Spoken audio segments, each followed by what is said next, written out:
It's interesting how Chicago Fire, a show that's always leaned more toward the dramatic and heart-pounding than the strictly realistic, is suddenly starting to mirror real life in Season 14. But what's surprising is that this shift toward realism isn't actually making things better. If anything, it's exposing some uncomfortable truths, both within the story and behind the scenes.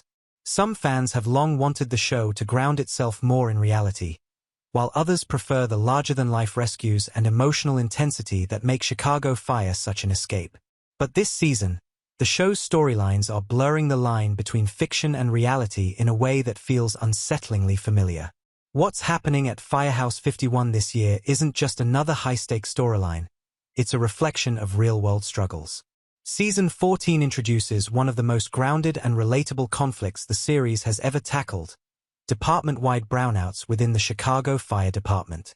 For anyone unfamiliar, these brownouts mean fewer rigs, fewer ambulances, and overworked firefighters trying to do more with less.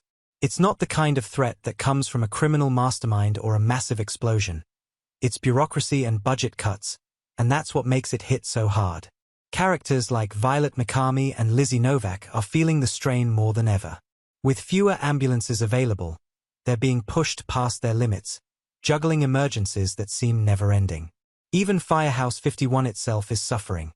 Entire rigs have been sidelined during shifts, and in one episode, Mooch and Engine 51 were completely absent.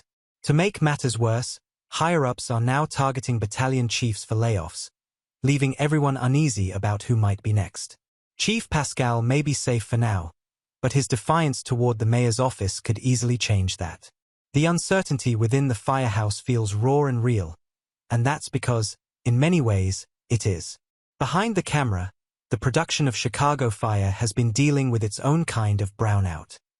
NBC has been cutting costs across its One Chicago franchise, and unfortunately, that's led to some heartbreaking exits.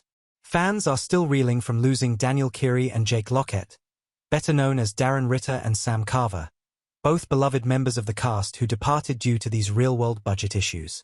Carver's exit came right at the end of Season 13, while Ritter's emotional farewell happened early in Season 14, and both departures have left a noticeable hole in the show's dynamic. It's almost eerie how the show's fictional struggles mirror what's happening off-screen. The firefighters of Chicago Fire are fighting to do their jobs despite budget cuts, while the actual production team is facing similar challenges trying to keep the show alive with fewer resources.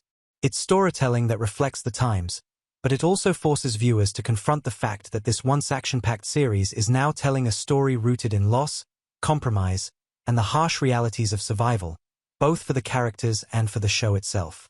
So what do you think? Has Chicago Fire gone too far in mirroring real life?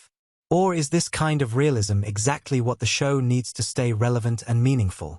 Drop your thoughts in the comments below, and let's talk about whether Season 14's direction is a bold creative choice or a sign of bigger struggles happening behind the scenes.